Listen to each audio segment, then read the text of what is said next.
E aí pessoal, vamos começando agora a Brasil GTS Weekly número 177 em vídeo. Então eu sou o Felipe Moura. E eu sou o Jaidson Gomes. Vamos lá que a gente está cheio de novidades essa semana, mais uma vez, né?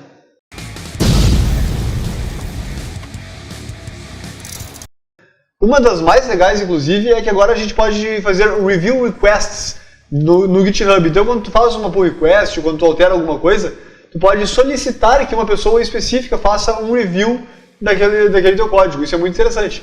A gente já tinha no GitHub a questão dos reviews, mas agora tu pode requisitar um review, né? Tu pode solicitar, eu gostaria que o review fosse feito por essa pessoa, né? Seria quase que um assign do review. Muito legal, né? E o GitHub sempre inovando, né? Depois daquele, acho que foi no ano passado que aconteceu, que a comunidade pediu encarecidamente que o GitHub mudasse algumas coisas na interface, né? E funcionalidade. O GitHub está sempre surpreendendo aí com novas funcionalidades e essa de review requests é uma muito legal. Com certeza.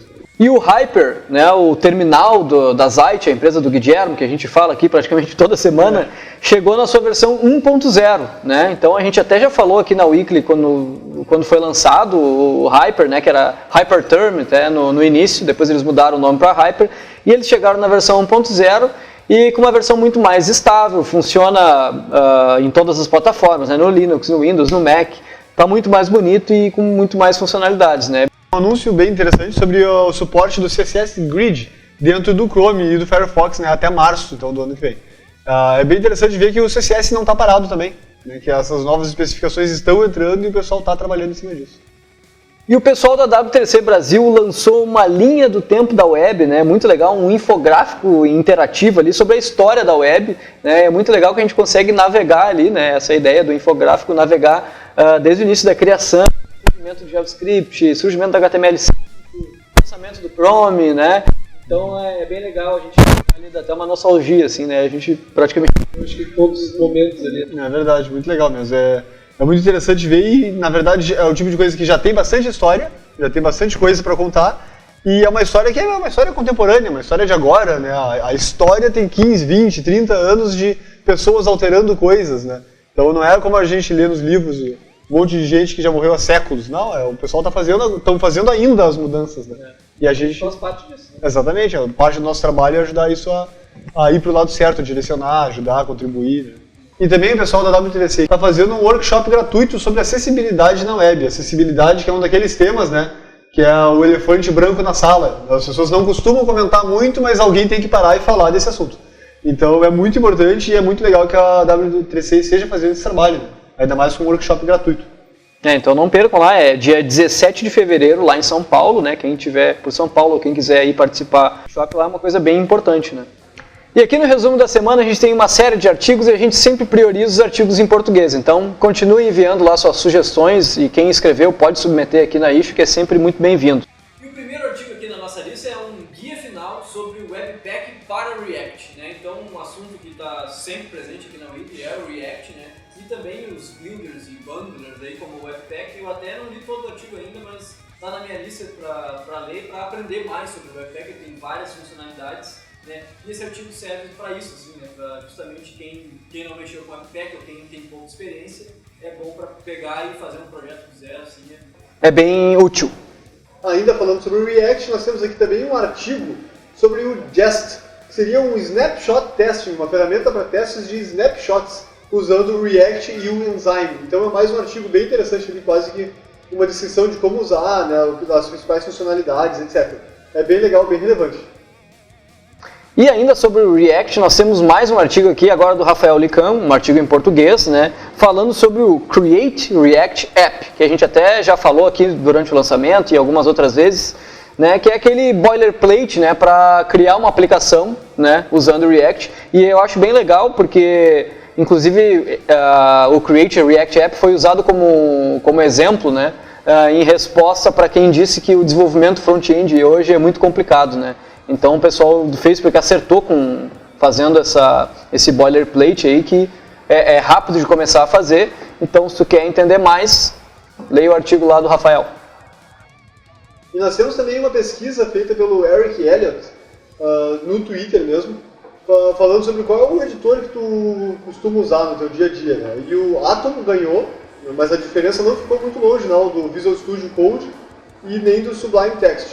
E nós temos também ali 11% das pessoas votando no Vim, que é bem interessante também, né? Que ainda tem bastante gente que usa o Vim para desenvolver. Eu pessoalmente tenho usado bastante o Brackets, mas acho o Visual Studio Code também muito bom. E o Atom também ele melhorou bastante. O meu único problema com o Atom era o peso, mas eles evoluíram bastante esse quesito. É legal. Muita gente acaba sempre nos perguntando qual editor vocês usam, né? Então é legal essa iniciativa do Eric Elliott, né? E bom, eu também eu uso bastante o Sublime, né? Faz muito tempo. E no último mês, assim, um pouco mais de um mês, eu tenho usado o Visual Studio Code, o da Microsoft. E é realmente bem surpreendente, assim, funciona muito bem. E eu tenho usado nos projetos que eu tenho trabalhado ultimamente e funciona muito bem. Então esse é o meu editor atual, digamos assim. Já na seção de vídeos, entre os vídeos que a gente gostaria de destacar ali, tem um sobre o JavaScript 30, ou os 30 JavaScripts, né? Que é um desafio de tu programar 30 projetos diferentes em 30 dias usando o Vanilla.js. Então a gente fala tanto sobre frameworks, sobre bibliotecas, etc. Mas na verdade o Vanilla.js ainda é a linguagem em si, é o poder que a linguagem tem. E é bem interessante esse tipo de abordagem, que é para mostrar para as pessoas, olha só, consigo construir esse projeto aqui, um projeto diferente por dia, usando o Vanilla.js, né? É bem massa e são vários vídeos bem legais, tutoriais praticamente, né? E para finalizar, tem mais 2 vídeos essa semana, que são 2 vídeos sugeridos lá pelo Felipe Deschamps. Um é sobre funções puras, né? Então para quem quer aprender sobre esse conteúdo, assim, é bem legal. E outro sobre Elixir e orientação a objeto mais ClojureScript. Então tem uma série de vídeos aí para essa semana, né? Botar na lista do que assistir no final de semana aí, além da Netflix. Já na seção de ferramentas, tem aí um mar de ferramentas essa semana. E uma que eu achei bem interessante para a gente falar é a da Inferno, que é uma ferramenta que vem aí para não concorrer, mas é uma alternativa ao React. Porque muita gente quer colocar o React em tudo, né? Mas se tu vai fazer uma página que é pequena, dependendo do que tu vai fazer, tu não precisa daquele caminhão de coisas. Então assim como nós temos, por exemplo, o Preact, que é uma versão mais leve também do React, tem aqui também o Inferno, então que é uma alternativa. Achei bem interessante a proposta deles. E o nome é bem curioso, né? Eu estou usando o Inferno, é engraçado. Mas eu acho que é uma alternativa bem legal, dá para dar uma olhada lá, em especial porque, se eu não estou enganado, a sintaxe deles é a mesma sintaxe do React. É bem parecido, né? Inclusive eles têm até um guia de migração, de como usar junto com o React. Exato, então eu acho uma abordagem boa, assim. E para quem já manja do React, tá aí uma alternativa para não ter muita dificuldade na curva de aprendizado. Outra ferramenta muito interessante que saiu aí essa semana é o Babel Preset Env. Eu achei muito legal, porque ele é um preset para o Babel, né, que automaticamente determina os plugins necessários baseado, né, nos ambientes que tu suporta, né, ou seja, os browsers que tu suporta, né. Ele até é baseado, acho que, no Compactable, e realmente é um passo bem interessante na evolução, assim, né. Era uma coisa que a gente sentia necessidade já, né, usando o Babel, e usando esse preset, então tu pode definir, né, se tu tem, eu só quero suportar o último Chrome, o último Edge e o último Firefox, tu consegue fazer isso e o teu código no final acaba ficando bem menor. Isso é muito legal mesmo, porque aí a gente está mexendo com duas coisas. Uma é o tamanho do bundle que tu está gerando, né, e a outra é realmente a agilidade, porque é sempre uma luta. Configurar tudo que tu quer para aquele teu projeto, daí daqui a pouco tu copia e cola do outro projeto, daí já não é exatamente, não está otimizado para o teu projeto. O próprio Webpack também, porque ele às vezes é muito complexo de configurar exatamente o que tu precisa, né? Então a gente vê esse tipo de iniciativa é muito legal, quer dizer que eles estão reconhecendo que não é uma tarefa tão simples assim de configurar. E imagina, tu tem que fazer isso para cada projeto que tu inicia, é uma luta, né? É uma coisa complicada. Então isso agiliza muito, com certeza. E a última ferramenta que eu achei bem interessante por ter sido escrita em Node, né, é a Focus, né? Uma ferramenta de linha de comando, então, para ajudar o desenvolvedor, né, seja lá quem for, a focar. Então achei interessante a abordagem porque ele desabilita, né? Na verdade ele tem um arquivo de configuração onde tu coloca os sites proibidos, digamos assim, durante o tempo que tu quer focar. Então, na real, que eu vi o que ele faz, ele pega e altera o host da máquina, né? E simplesmente bloqueia o acesso aos sites que tu definir. Então lá ele tem uns presets, né, de bloqueia Facebook, bloqueia Twitter, bloqueia, né, sites que te tiram o foco. E aí tu simplesmente roda essa ferramenta de linha de comando e ele bloqueia isso. E é legal que tu pode inclusive automatizar, né? Colocar horário. Exatamente, pode automatizar, colocar horário e pode inclusive colocar nas tuas ferramentas de build, né? Então tu pode dar um NPM start e ele já pode automaticamente iniciar o foco. Interessante, muito boa ideia realmente. Porque tem sites que são verdadeiros buracos negros de eleição. E para a frase da semana nós temos mais uma pérola aqui, que é o seguinte, né? Qualquer código que você escreveu e que você não olha há mais de 6 meses, torna-se um código escrito por outra pessoa. Isso é uma lei, inclusive, Eagleson's Law, a lei de Eagleson, e eu acho que faz muito sentido, inclusive eu arriscaria dizer que é um mês.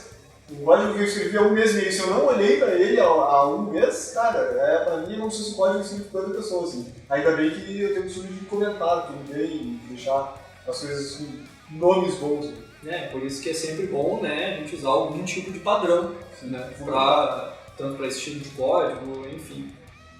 Então tá, pessoal, essa foi a Brasil JS Weekly número 177, espero que vocês tenham gostado. A gente teve um monte de links essa semana, né? Agradecer mais uma vez dessa semana foram mais de 19 colaboradores aí, né, que sugeriram links, então muito obrigado, pessoal. E nos vemos na próxima. E é claro também, se não está inscrito ainda, não deixa de se inscrever, né? Aproveita a oportunidade de se inscreve também no vídeo do YouTube, que a gente tem aqui para YouTube/BrasilJS. E espero que nos vejamos na semana que vem, a semana prévia do Natal, inclusive, né? Então, até lá. Valeu, pessoal, até mais!